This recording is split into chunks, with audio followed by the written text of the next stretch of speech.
Alrighty, welcome everybody. On behalf of the Florida Department of Health in Volusia County, welcome to the 2021 Path for Hope Virtual Summit. You've joined the Peer Support Specialist Interactive Discussion. My name is Jordan Holly, and I will be facilitating the session today. I'd like to welcome Victoria Camper, who will be the subject matter expert for this session. Please go ahead and keep your microphones on mute until you're recognized and asked to speak. You can raise your hand to be recognized and participate in the discussion. You may also submit any questions or comments in the chat feature, and I'll read them out loud. You're invited to turn your cameras on for this session. And a big thank you to the Path for Hope Summit Planning Committee partners, Advent Health, Community Coalition Alliance, One Voice for Volusia, SMA Healthcare, and Volusia Recovery Alliance. I do have several questions to promote the discussion, but we'll kind of follow the conversation where it takes us. And welcome, Vicki.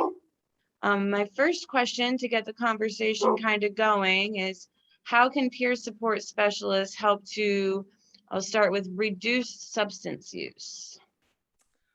Reduce substance use. So, well, as a peer recovery specialist, I'm trained in three things: active listening, motivational interviewing, and sharing my lived experience.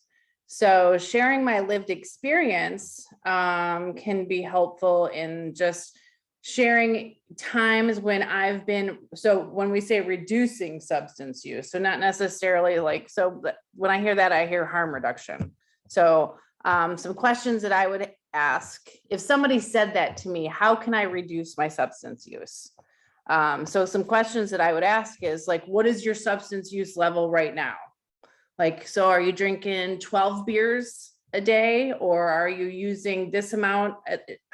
So what are you comfortable? How could you lower that number? And what are you comfortable with lowering it to?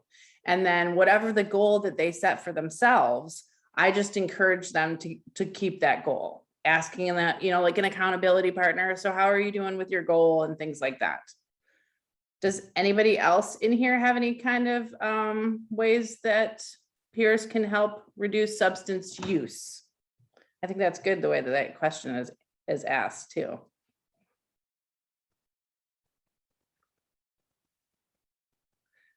Is anybody in here work as a peer or has worked as a peer and has their own lived experience to share on a time when you've helped somebody to reduce their substance use?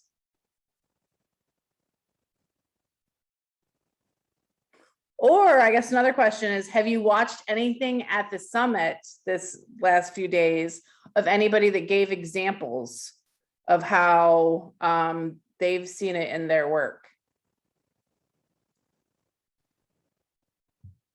Oh. I am here for vets said yes. Do you want to come off mute and share about what you've heard?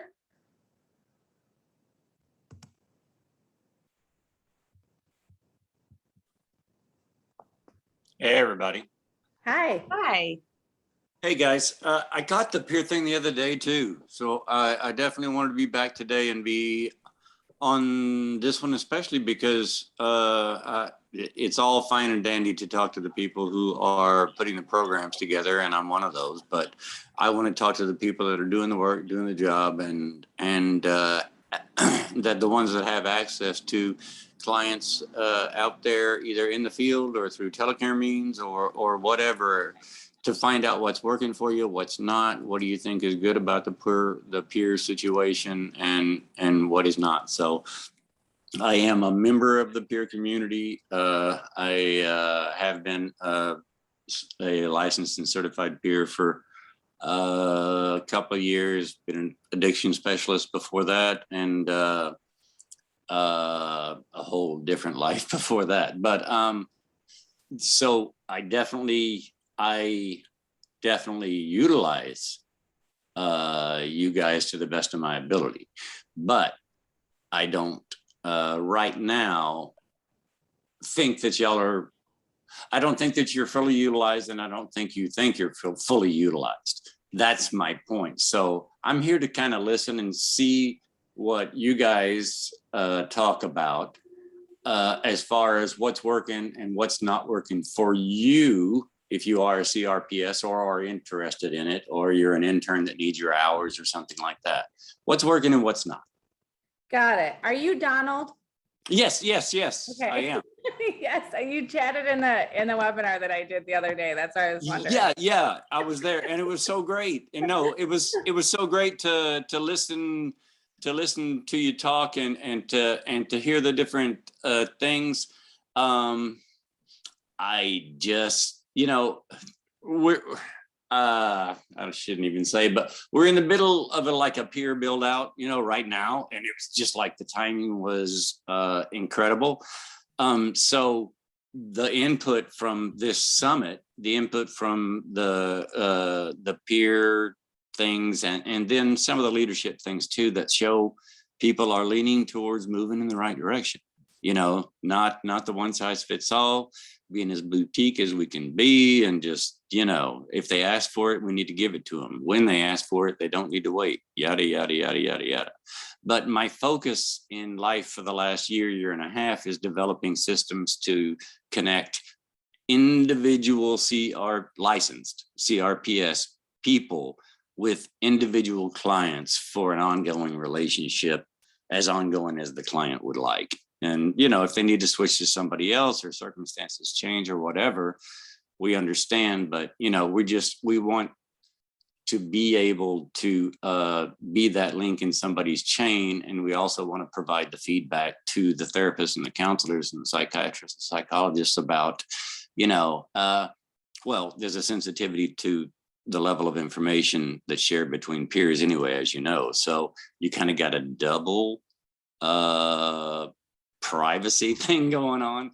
So, but at least be able to relay back to the primary treatment team, I'm talking with him, I'm meeting with him. He seems to be doing okay. There's, no problems or whatever, or flagging a call if you need one, So we're just trying to develop the processes to make sure that people are available always. So anything that y'all can say, suggest, now or later will be gratefully appreciated, and I would love to hush up and listen to y'all. Thank you, Donald. I appreciate you coming on and talking about that, because you've inspired me to say a couple more things about this question. So one of the other things that I think is helpful in a lot of different areas of peer recovery is that when I first call somebody, so I work within child welfare. So the individuals that I contact are receiving a lot of referrals for a lot of services. So when they first get my call, it's like I'm just another service, and and there's like this wall that I can hear over the phone. And sometimes I kind of forget, I just start with my regular spiel. Hi, my name is Vicky, and I kind of tell a little bit about what I do, and I can hear this, this is not, and then I remember, I'm like, oh yes, I have lived experience. And so then I said, well, let me tell you a little bit about myself. And then once I share my lived experience, and then now we're on a common ground. And then immediately, even over the phone, I hear a softening, and that, it's almost like they just let out a bunch of air, and then we can, and that's right from the beginning. And so that is so helpful right there. But in regarding to reducing substance use, I think that common ground right there automatically has a foundation for trust and non-judgment. So I a lot of times are the first person that somebody really, I feel like that somebody really kind of gives me where are they really at? Where are they really at with their substance use? And so if they can, and it's honesty is can be tricky when it comes to this, because I don't even think, like, if they're not being, it's not about being honest with me, it's about being honest with themselves is usually where it's at. It's that they can't be honest with themselves. It's not something personal with me that they don't want to say it. It's they're having a hard time admitting certain things. And I think having a common ground, being able, like, most things don't surprise me when it comes, I can't think of anything that I've ever heard that's really surprised me when it comes to substance use. So there's not this, there's not any of that goes on. And then, gosh, Donald, you said something else too that I wanted to touch base on when you were talking about, I know, the, like that whole part about the being able to kind of keep the treatment team up to, like, informed, I guess. And so I have I'm a mandated reporter. And so I always, like, that's one of the first things that I explain to somebody is that I am a mandated reporter. I explain to them what a mandated reporter is. And because the people that I work with are all parents, I also consider it a great opportunity to kind of explain what mandated reporting is and explain that, technically we're all mandated, like we should all, if we see something, we should say something. And if you are, like, you're a parent, you might be the person that some other kid is going to go to for help, or you might be the safety zone for another child at some time in your life. So kind of knowing what that is and what that entails, it's always a good opportunity. But I always tell them right up front, these are the things that I am required to report. But I will tell you this, that I'm not going to go behind your back. What I'm going to do is if there's something that needs to be reported, I'm going to encourage you to do it yourself. I'm going to sit next to you while you do it. If you're not capable of doing it, I'm going to do it. But there's never going to be a time when somebody hears something and don't ever wonder if it was me, because if it was going to be me, you'd know about it. And so, and generally, and I pretty much keep it on, but other than those mandated reporting things, the only who I talk to is case management, is usually who the case manager of the case is, who I'm usually having a conversation with. And depending on, I've sit in some family team meetings and there's therapists there too. And that's what I tell them, the things that I'm having a conversation, when you're signing that release of information, the things I'm having a conversation are your strengths. I am always going to remain strength-based.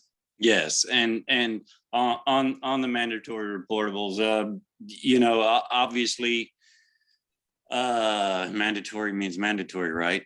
But one of the things we do in our training program is stress to people that communication is key, right? You can prepare, you can allow someone to answer a very difficult question if you not lead them in the answer, but make them secure that the answer will not damage them. Okay, just say, hey, remember what we talked about this, so we ain't gonna go crazy, right? But let me know, you're seriously what you think about this, and I, it's between us unless something weird happens, right? But and you just roll it into, let it out to me, you're safe. As safe as I can allow you to be. I promise I'm not going to have a shocked reaction when you tell me something. And I don't expect you or need you to have a shocked reaction when I tell you something, right? I'm sorry if you want me to sit there and pat you on your back about how, your level of uselessness or something like that. It's just, that's not what I'm there for. So, but an honest exchange and a safe exchange and a more nuanced feedback approach to the primary treatment team, that he's on the right track, he's not on the right track, flag the hole during call, and Katie bar the door. So we have to be ready for it all, but we have to, when it comes, we got to do it. Yeah. I'm glad that you said that too, because, perception is when it comes to that too, because I've been in a lot of arenas where mandated reporting gets kind of, I took a de-escalation training, and in that de-escalation training, that really opened my eyes to, particularly with this disease, things can come out of your mouth, but that doesn't necessarily mean that the words that you say are an intention to do something. Absolutely. Yeah. I could not agree more. So the de-escalation, as a matter of fact, I'm a relic of the federal law enforcement agencies. So we had a thing, and I forget, it was actually, quite a while ago, like 15, 20 years ago, but we had a thing, it was called verbal judo. It was just like, just say what you need to say to get that attention, to make that determination whether or not you're connecting with this person, and whether or not they're connecting with you, or whether or not they're capable. and then proceed with all the cautionary, hey, remember, we can't go, remember what I have to do, if I feel you're in trouble, but blah blah blah. So Right. we can help ourselves in a great many ways by making people feel as safe as we can make them feel. I totally agree. Lynn, did you want to say something? I did. I really appreciate your perspective. You're talking about one-on-one, and I wanted to offer another way that peers can help reduce substance use is more community oriented, that participating in community organizations, giving your voice to build strategic plans, to build media campaigns. I mean, that whole side of it is not the one-on-one that you have so much powerful impact through the one-on-one, but you can also have such a greater impact through the larger community, whatever that role is. Yes, ma'am. And I totally agree with you. And I want to do as much as possible. I honestly do. But the people out there are really struggling to fund a licensed and certified peer to drive an effort, even an intern effort or something like that. It's very, very, very difficult for a person right now to make a living as a peer without supplementing that with let's say recovery advocate or CRSS duties that are not billable. So we can't I want to do as much with the community as possible. I have put my name and my organizations at their will and at their mercy. I promise you, if somebody needs help, we will get them help. We will get them pointed in the right direction. But as far as the peer thing right now, the most effective way that I have found that I can be of service is to build to vastly increase the number of certified licensed peers that are available. And if we get that, then maybe we can pull some of them up, especially the ones with long-term recovery and experience, pull them up into these one-on-one roles to where we can really impact at a group level, and we can really reach deep and impact at the client level. And we can't forget about the peers themselves and make sure that they're well taken care of, because you cannot listen to sad stories all the time without it affecting you. And we make sure that there's always an ear available, and that the training takes place to raise your hand. mental health timeout, is not only encouraged, we just almost begging you to do it if you even suspect, right? Because we want people on their best behavior, in their best form, talking to these people at the worst times of their life. Yeah, I totally agree. Where are you located, Donald? Florida. We're Daytona Beach. We've been around since about 2014. It was an effort that started out of anger. Honestly, I make no bones. but the anger worked in a sense. I learned I couldn't, I learned that the squeakiest, loudest wheel doesn't always get the grease, but I learned how to get the grease. So though personally we didn't grow until the last few years, initially, much, back when I could affect legislation, I certainly was able to.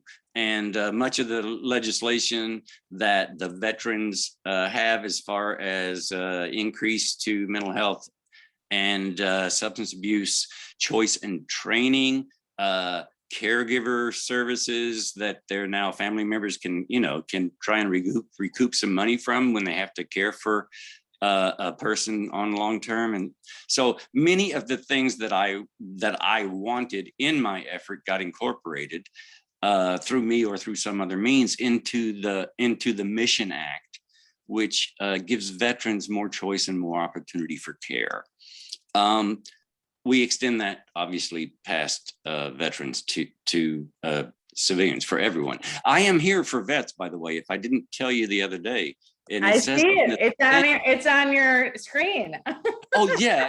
I couldn't figure out how to tap the underline thing, but I am here for vets. It's a nice sentiment, but it's also an acronym. Yeah, I'm gonna copy it and put it into a copy of the chat so that I have it. Yeah. So I am here for vets is immediate access to mental health evaluation resources and empowerment. That's what I am here means to me, other than a t-shirt. Got it. Lynn, I wanted to go back to what you were saying about and I was always told informing the work is what one of my roles as a peer is, that I learned that informing the work was also important. And so I have been blessed enough to be able to have those opportunities. And I'm glad that you did bring it up, because I am only one person. And I have been able to contribute to a lot of things and valued for the things that I contribute, particularly in the overdose to action committees.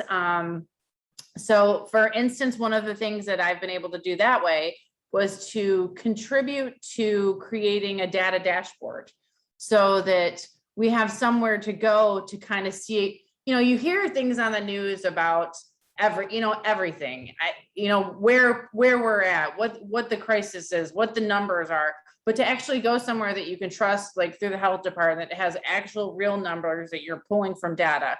And so just to be able to contribute to the way that, because it's interesting to me. So as a person I'm interested in it, how would I want to look at it? That's gonna make me want to keep going and keep looking at it. So I got to do that, but I am also only one person.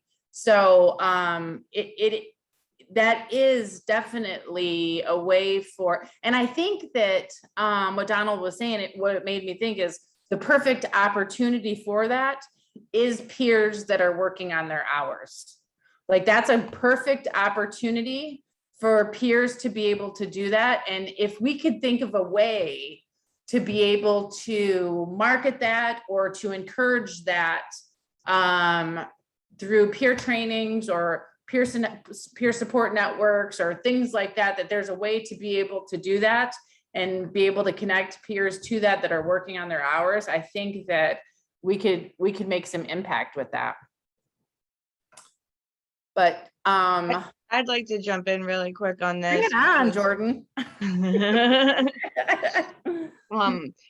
Because there's so many different ways that I hear and read that question, like how do peer specialists help to reduce the substance use? And I like that Lynn brought in that the community awareness and events, because that brings the awareness. But when you're having events the VRA has that Keeping Hope event, when you're having those events, you're bringing people there to see what's going on in the community, which now those people know what your services are, and partnering with other community partners, then they get to know what those services are. And it just kind of it takes away from that being that one person, that can't do everything, because you have a whole community and basically a village. I know I'm in recovery, and it definitely took a village for me to get where I'm at. So when the community can come together in that way, it just, it's awesome, and definitely I think reduces substance use. And also, as peers, we might only be one person, but like we have so many different hats. We advocate, we mentor, we educate, we support, and it's just, those that are going to advocate, that's not my strongest suit, but, for changing background checks so peers can become peers, that helps reduce substance use. Because when peers are becoming peers, at least in my lived experience, it gives us purpose. And when we have a purpose, long-lasting recovery is more attainable. We're no longer stopping something we love doing, we're going towards something we love and want to be. And when we can, definitely bring that to the community and show peers that, like, it is possible. I love when somebody tells me I can't because I have a background. I'm like, oh yeah, okay. Well, let's figure that out. I never liked hearing the word no ever in my life, so let's figure out how to turn that into a yes. And for sure, the peers that are working on hours are the biggest assets, because they're working towards that purpose, they want it, so they're going to be putting in the time for it, and then they get that sense of accomplishment for helping build something, and again, long-lasting recovery. Yeah, and I think to have a diverse amount of people to pull perspective from, I think that's where the real value is too. Like a lot of perspective that I have is, parent oriented, and sometimes, and that's not always what is needed for all, so I think that the opportunity to be able to pull from a diverse population is really helpful in moving systems to a place that is going to be all encompassing as well. We could probably go on to another question, Tracy, if you want. Let's do it. So the next question Oh, is, Jordan's got the questions. I do have the questions. So let's go to, what are some examples of peer roles? And in the summit, did you learn any new examples of any peer roles that can, peers can play? Well, I'll start with mine. Mine is kind of a unique role when it comes to peers, because mine is that I have lived experience with a child welfare. So my children were removed from me. I worked a child welfare case plan. And so then I share that's my lived experience. So that lived experience, my particular story was substance misuse. But I have learned that when it comes to the tools of peer recovery, that everybody that comes into a child welfare case plan is recovering from something.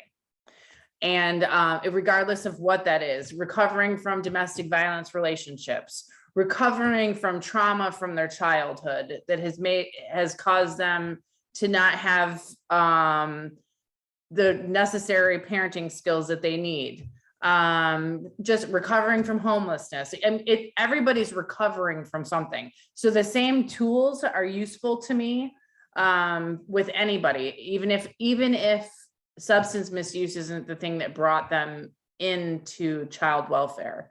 So so my role always has, like it's child welfare, it's parents, there's always children involved. So that's a role that is kind of unique to within the state of Florida.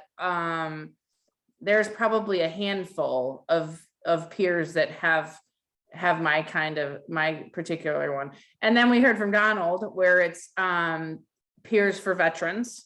Is there anybody else in here that has something else that they've heard of or that they know of from the summit or anywhere else that you've heard of some unique ways that of peers? Nancy has Nancy. her hand raised. Do you unmute her? How do you, what do we do? She should be able to unmute herself. Oh yeah, go ahead. Here we go. Unmute, Nancy. Let's hear it. Hi, I'm Nancy Castillo. I work and live in Marion County, and the peers in my area, what I've seen that have been very helpful is we had peers that would respond to all the overdoses at the local hospital and make that first connection and follow them. Many times they did not engage in services while they were in the hospital, but sometimes a few weeks later, they would contact the peer and then get connected to the resources. In addition to that, with the OD2A dollars in Marion County, there was a peer that was specifically hired to work with substance exposed babies and their moms, also to focus on females of reproductive age and educating them so they would get prenatal care earlier than what they were doing. And that seems to have been very successful in our county. So it's great to see peers in action. We also have a lot of problem solving courts in Marion County. And so we also have peers that are in mental health court, in veterans court, in drug court, and also in felony court, so they can share their experience. So thank you for this opportunity, and thank you to the peers for all the work that you do. Thank you so much, Nancy. Yeah, I can remember early on when I was my first training, somebody came and was talking about going into the hospitals, and that was like 5 years ago. And I was like, wow, that is so cool.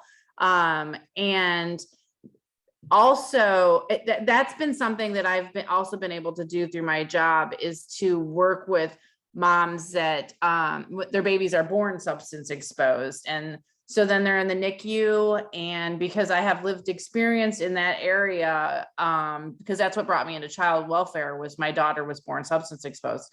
So having that, because that the whole shame and guilt that goes with that is so overwhelming that, and I guess the other part of it is because I have a lot of relationships with professionals, and I hear from the professionals like what their hopes and dreams are, you know, like what they wish, how they wish it could go even under these circumstances. And so I can use that kind of information to kind of to help give a parent the courage to go to the NICU. And I don't even want to use the word visit their baby, because that's when you're in the hospital, that your parents don't visit their babies, you know, that's not what that is. You're at the hospital with your baby, you know?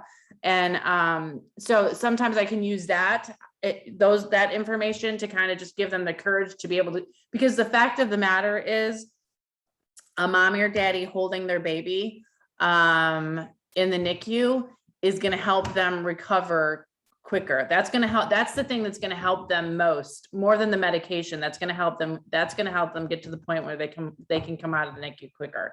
So I share that information with them. And so, yeah, I'm glad that you brought that up, because that's been a pretty important role that I've had over the last few years, is to be able to do that and just kind of encourage them to be able to be with their baby when their baby needs them most. And it's an awesome opportunity. This is what I'll say too, is I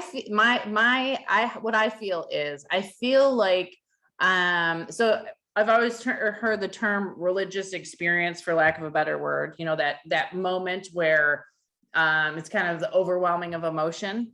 And I've always heard that two examples of that is when somebody dies and when somebody is born.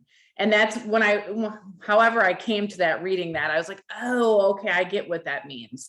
And because I know that every time I had my children, the feeling that you have when your baby comes into the world is just, it's unexplainable. Like, you know, like I can even right now, I can't even really relate to, I know when it's happening, it's amazing. But I can only like even relate to a little tiny bit of it because it's so big.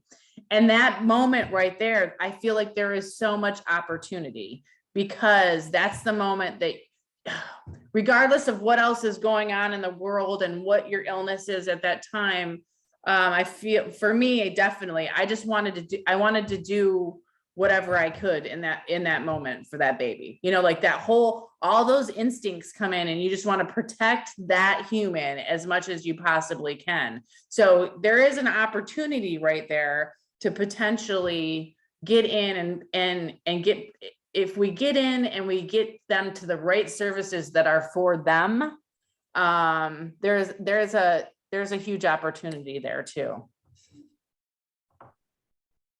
I'd like to, I want to read something really quick from the chat. Nancy just put in there that the peers also shared the different paths to recovery.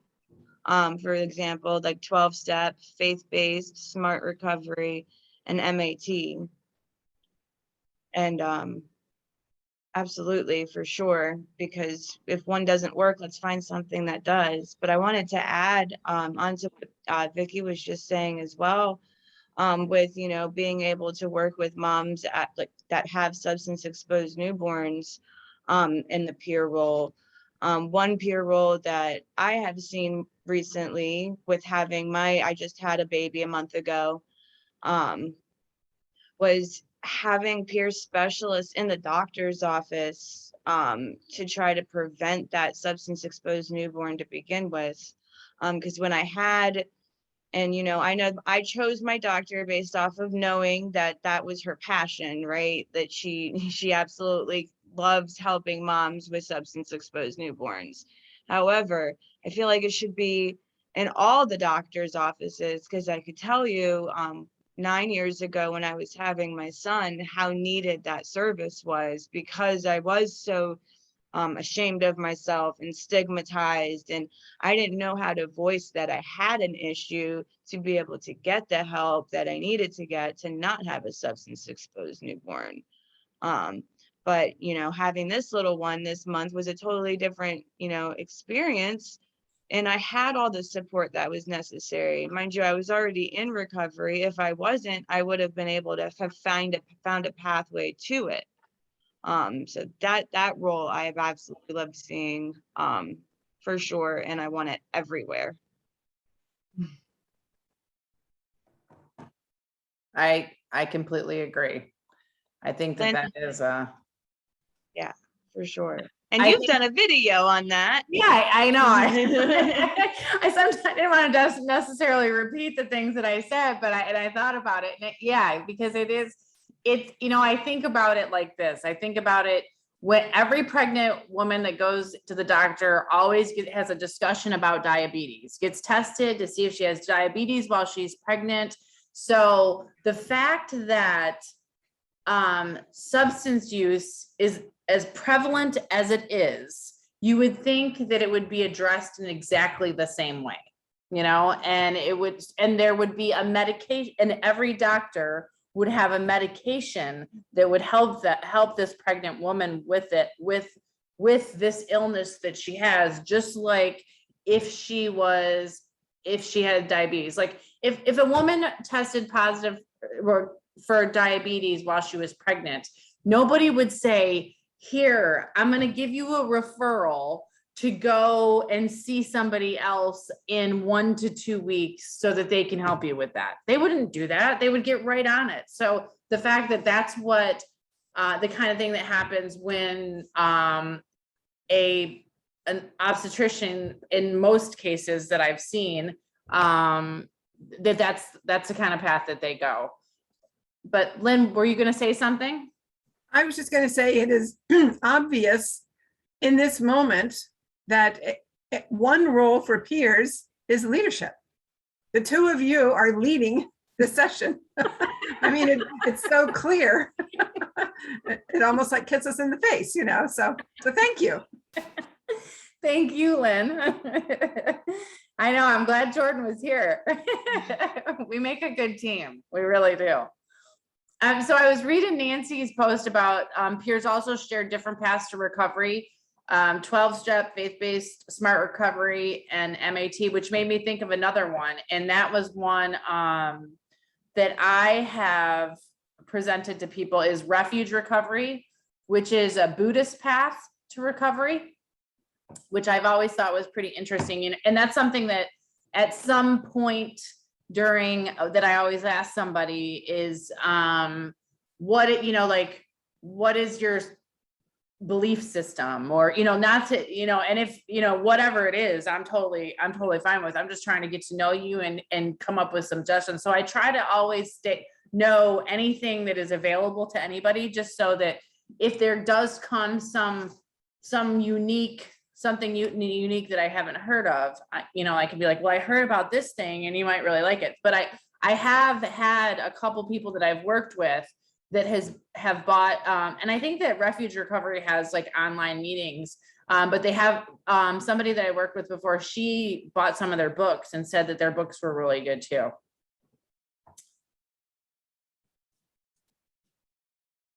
And I think that, I'm not sure which question it was, but I did also want to say when it comes to MAT, I think peers are really useful too, because I just have been in a lot of conversations and a lot of rooms with a lot of different kind of people, to where I don't usually allow, if I hear something that is not accurate when it comes to MAT, I will say, even if I'm eavesdropping and somebody says something about it, I will say something, because I want to make sure, that it's a medication. And even individuals that are on MAT that call me, I've had individuals call me and kind of talk about what's happening in, between them and their health provider on, the kind of things that are being said. And, and sometimes it's really, I'm validating what they're saying, and, like I had somebody say, I just kind of feel like he's kind of putting me in a situation, like I've been in situations where peers have told me that they have been if the word is punished, their medication has been reduced punishment for bad choices, and that kind of thing. And because, this is the thing about stigma that I find is that, stigma exists so much in the world, but I have a hard time not stigmatizing myself. Like I you know what I mean? I've drank the Kool-Aid along with everybody my whole entire life, that sometimes I have to hear it come out of my mouth before I'm like, what am I saying? That doesn't make sense. Or even hear somebody else saying, and sometimes I'm like, you're absolutely right. That's not appropriate. That's not appropriate. That's your medication and you're being treated for a symptom. And what are your symptoms? This is a symptom, and what fixes that symptom of withdrawals? Oh, a little bit more medication. Just the same with every mental health medication. So I think that it's peers are good to have somebody to have a conversation with them about, so they can, just and empower them to advocate for themselves. Because when you really need this, there's this medication that's going to make you feel better and you really need it, you don't want to tick anybody off. And sometimes it makes it really hard. So I think that that's part of empowerment, I completely agree with you. And you shouldn't be treated like that, so I think that's helpful as well. Okie dokie. Another question, and I look forward to hearing from everybody so that we can all get the different perspectives. Was there a presentation at the summit that impacted your perspective regarding peer support specialists in any way? So who wants to go first? Should we do a shotgun where we just go around the room? I'm always down for shotguns. Me too. Those are some of my favorite meetings.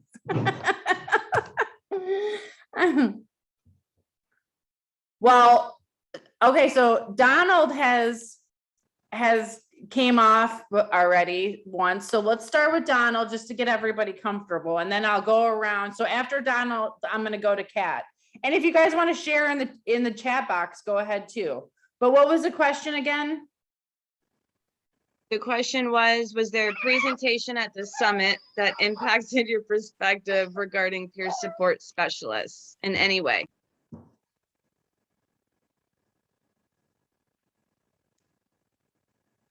How about you, Nancy? I also put it in the chat so that people can read the question just in case that's easier. So I loved the presentation by Captain Blair on the Ocala Recovery Project, just because I'm with Marion County and I was part of the initial stages of that. And just to see how it's grown and how the community tackled some of the challenges and some of the barriers. And there's still a lot of work to be done, but it was great for him to share all the different community partners that are involved in solving this issue. Awesome, thank you.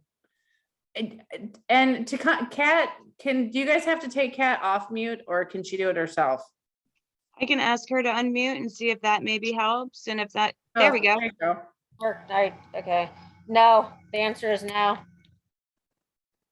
Oh, okay. Yeah, I watched, the biggest thing that stood out to me was something from Canada and how they regulate, they do harm reduction with opiates and different things like that, and people in the community helping. And is it peers that are working in that workforce? I mean, there are people that work in, yeah, you could call them that, I guess. Okay, that's cool. And how about Leanne or Susan?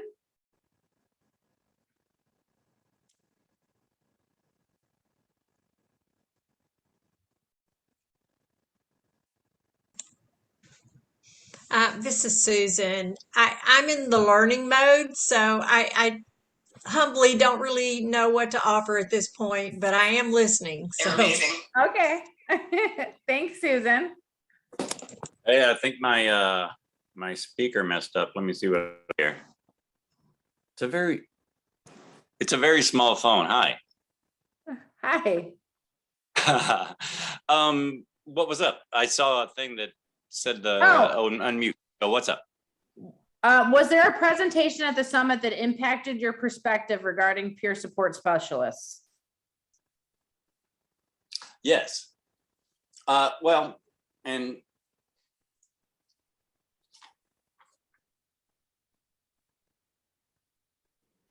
I was, I've attended almost every, session of this stuff. So missed a couple, but on the peer side, since we're talking about that here and I'm one and I promote them and all that stuff, the differentiation between the certified recovery support specialist and certified recovery peer specialists needs to be, we need to do a little bit better job of saying what we want that peer specialist to do. If we want them to provide, if we want them to maintain a license and currency and CEUs and all this other stuff and provide a billable service to clients, we can't be, even though they have these qualifications, I would hope that we can limit our utilization of these licensed individuals to, the one-on-one or the bigger group community, so that they can really act as peers and really impact people. And the support specialist role is equally important. Like I say all the time, they should be equally celebrated and everything. But people seem to think that people don't understand the difference. And I think we need to sell the peer specialist, CRPS, a little bit better, but that's just my thing. Donald, will you break down the difference for us? Well, I mean, the difference is the CRSS, I mean, as far as especially the state of Florida is concerned, the CRSS is not a billable service. I mean, it's you could, I mean, it's a certification and you know, but the requirements for CRSS are not the same. You do not get a license to practice. You do not get a license to bill for CRSS services. Now, that's the people who would generally be in the recovery associate or even a higher level role within the facility, you know, managing peer groups and stuff like that. CRPSs can do that too, but CRPSs are the only ones that a therapist or something like that, a mental health care provider, can refer their patient to have a 30-minute session weekly with a peer. You know, so it's a pretty big distinction. Right. And so where is it that is the issue that individuals think that they're going to get certified to do one-on-one and they're actually getting certified to do something else? Or where do you think the problem lies with it? Well, no, the problem lies is we take whatever comes along. So we may be utilizing a CRPS in a role that a CRSS could be doing to free a CRPS up for the one-on-one role. That's my point. There's a whole bunch of people in the facilities that would love to be peers, but they have to eat.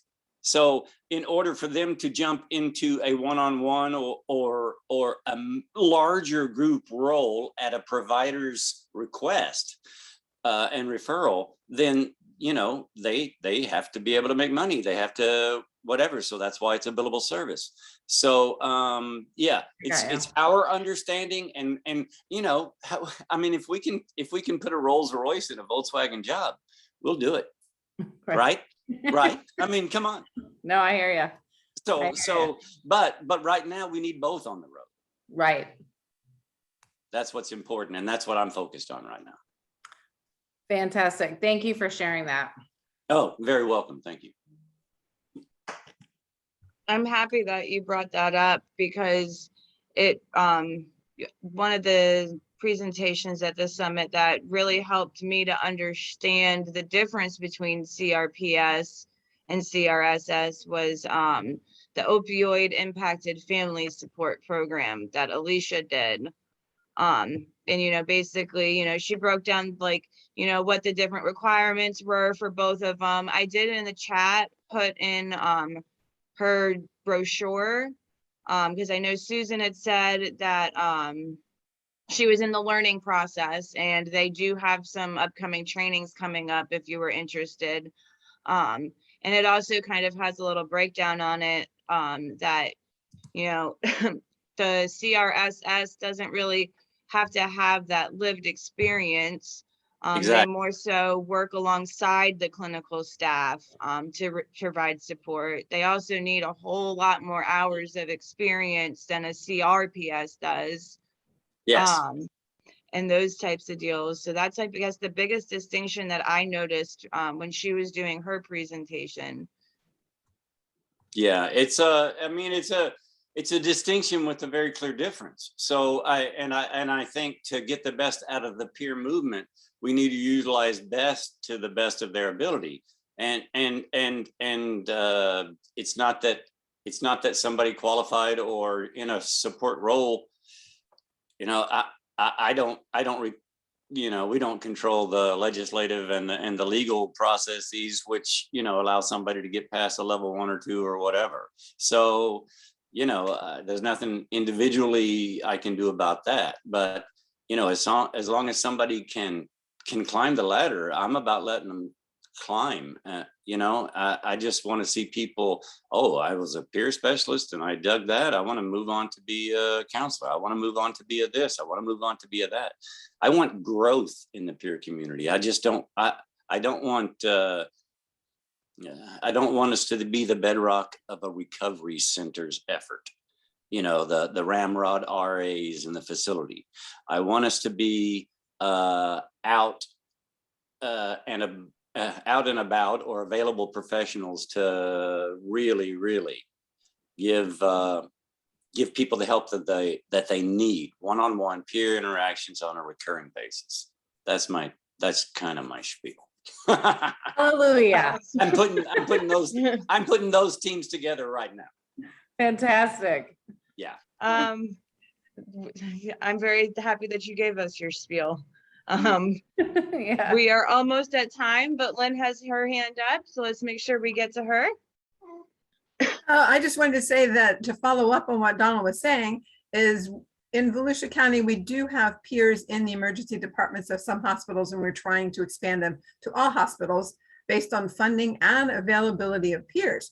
But one of the issues affecting availability of peers is that they are moving up. They are moving up from the field, from the position for which they were initially hired into other positions. So it's a really good thing, but at the same time, it's causing turnover for the peers in the positions that they were initially hired. So Yes. it's a good bad balance kind of a thing. So happy to be able to see them be able to move into other positions where they would like to go and follow their own path. It's awesome to see the growth. I love it. Mm-hmm. I agree. Does anybody else have any comments or questions or anything that they want to say?